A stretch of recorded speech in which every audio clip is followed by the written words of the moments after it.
Hi hello ರಾಜ್ಯ ಸರ್ಕಾರಿ ನೌಕರರಿಗೆ ಸ್ವಾಗತ.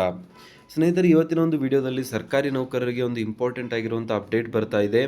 ಬೇಸಿಕಲಿ ಮೊನ್ನೆ ತಾನೇ ಕರ್ನಾಟಕ ರಾಜ್ಯದ ಒಂದು ಆರ್ಥಿಕ ಇಲಾಖೆಯ ಕಡೆಯಿಂದ 7ನೇ ವೇತನ ಆಯೋಗಕ್ಕೆ ಸಂಬಂಧಿಸಿದಂತೆ ಒಂದು ಅಧಿಕೃತವಾಗಿರುವಂತಹ ಆದೇಶವನ್ನು ಬಿಡುಗಡೆ ಮಾಡಲಾಗಿತ್ತು. ಎಲ್ಲ ಸರ್ಕಾರಿ ನೌಕರರು ಕೂಡ ಆಕ್ರೋಶವನ್ನು ವ್ಯಕ್ತಪಡಿಸ್ತಾ ಇದ್ದರು. ಡಿ.ಎಗೆ ಸಂಬಂಧಿಸಿದಂತೆ ಯಾವುದೇ ರೀತಿಯಾದಂಥ ಉಲ್ಲೇಖ ಇಲ್ಲ. HR.ಗೆ ಸಂಬಂಧಿಸಿದಂತೆ ಮತ್ತು ಮೆಡಿಕಲ್ ಅಲೋವೆನ್ಸಸ್ಗೆ ಸಂಬಂಧಿಸಿದಂತೆ ಆ ಒಂದು ಆರ್ಥಿಕ ಇಲಾಖೆಯ ಆದೇಶದಲ್ಲಿ ಯಾವುದೇ ರೀತಿಯಾದಂಥ ಸುಳಿವನ್ನು ನೀಡಿಲ್ಲ ಅಂತ ಕರ್ನಾಟಕ ರಾಜ್ಯದ ಸಮಸ್ತ ಸರ್ಕಾರಿ ನೌಕರರು ತಮ್ಮ ಒಂದು ಆಕ್ರೋಶವನ್ನು ವ್ಯಕ್ತಪಡಿಸ್ತಾ ಇದ್ದರು. ಆ ಒಂದು ಹಿನ್ನೆಲೆಯಲ್ಲಿ ಈ ಒಂದು ವಿಷಯ ಸರ್ಕಾರದ ಗಮನಕ್ಕೂ ಕೂಡ ಬಂದಿದೆ ಮತ್ತು ಕರ್ನಾಟಕ ರಾಜ್ಯ ಸರ್ಕಾರಿ ನೌಕರ ಸಂಘದ ಅಧ್ಯಕ್ಷರಾಗಿರುವಂಥ ಷಡಕ್ಷರಿಯವರ ಗಮನಕ್ಕೂ ಕೂಡ ಬಂದಿದೆ.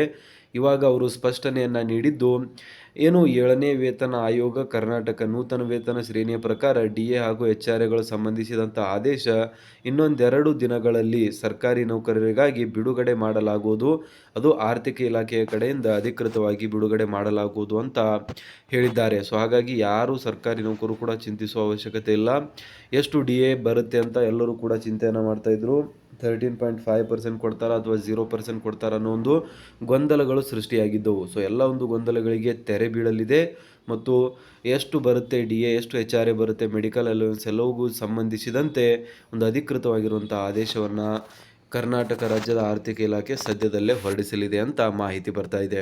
ಸೊ ದಯವಿಟ್ಟು ವಿಡಿಯೋನ ಲೈಕ್ ಮಾಡಿ, ಚಾನಲ್ನ ಸಬ್ಸ್ಕ್ರೈಬ್ ಮಾಡ್ಕೊಳ್ಳಿ. ಸಿಗೋಣ ನೆಕ್ಸ್ಟ್ ವಿಡಿಯೋದಲ್ಲಿ. ಜೈ ಹಿಂದ್, ಜೈ ಕರ್ನಾಟಕ.